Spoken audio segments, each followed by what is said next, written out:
এখান থেকে আমি ডাউনের জন্য ট্রেড নিছি, কারণ এখানে এটা একটা লেভেল ছিল অ্যান্ড এই ক্যান্ডেলটাতে হিউজ সেলিং প্রেশার ছিল এবং এই ক্যান্ডেলটার ক্লোজিং প্রাইস ছিল এই লেভেলটার নিচে।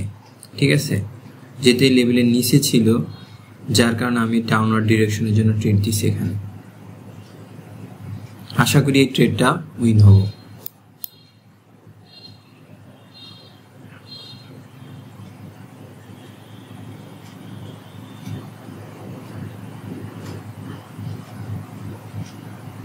ওকে,